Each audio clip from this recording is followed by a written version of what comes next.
تہذیب فرنگی ہے اگر مرگ عمومت، ہے حضرت انسان کے لیے اس کا ثمر موت۔ تہذیب فرنگی تہذیب، مغربی تعلیم اگر مرگ عمومت ہے، ماں کی موت ہے۔ انگریزی تعلیم سے ماں اگر فطرتی تقاضوں سے انکار کر دیتی ہے۔ قدرت نے ایک عورت کو بچے جننے کے لیے پیدا کی ہے۔ اب اگر کوئی عورت فرنگی تہذیب سے متاثر ہو کر یا فرنگی تعلیم سے متاثر ہو کر بچے جننے سے انکار کر دیتی ہے، بچے جننے، بچوں کی تربیت کرنے کو اپنی آزادی میں رکاوٹ سمجھتی ہے، تو پھر یہ تہذیب فرنگی ماں کی موت ہوگی۔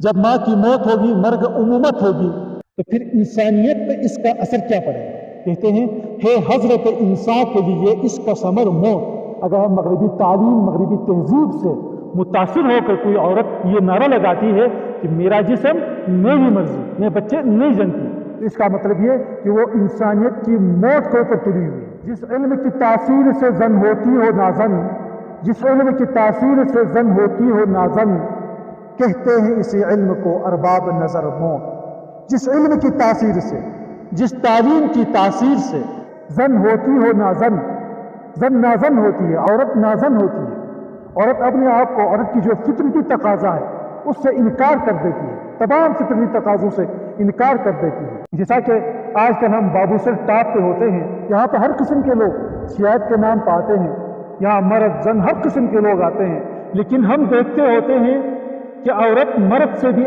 آگے نکل چکی ہے لباس کو جسم سے اتارنے میں، لباس کو اپنی ترقی میں رکاوٹ سمجھتی ہے۔ یہاں جو کہ سردی ہوتی ہے، مرد ہر قسم کا لباس پہنتا ہے، لیکن عورت اس سردی میں بھی یہ گوارا نہیں کرتی کہ جسم پہ لباس ڈال۔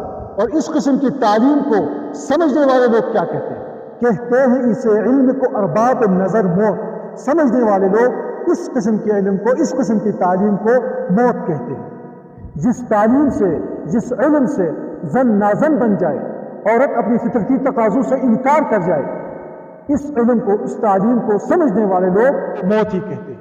بیگانہ رہے دین سے اگر مدرسہ زن، بیگانہ رہے دین سے اگر مدرسہ زن، ہے عشق و محبت کے لیے اس کا ثمر موت۔ آپ کی جس تعلیمی ادارے میں عورت تعلیم حاصل کر رہی ہے، اگر اس ادارے میں عورت اسلام سے بیگانہ ہے، اسلامی تعلیمات سے بیگانہ ہے، اسلامی تعلیمات سے غافل ہے، اسلامی تعلیمات بالکل اسی ادارے میں کسی عورت کو نہیں دیے جا رہے ہیں، تو پھر آپ کی یہ تعلیم ہے عشق و محبت کے لیے علم ہنر موت۔ پھر آپ کا وہ علم، آپ کا وہ ہنر عشق اور محبت کے لیے موت ہے۔ ماں کے اپنے بچے کے ساتھ جو عشق ہوتا ہے، جو محبت ہوتی ہے، اس عشق اور محبت کے لیے آپ کا وہ علم اور ہنر موت ہے۔ آپ کا وہ علم اور ہنر ماں کو بچے سے جدا کر دیتا ہے۔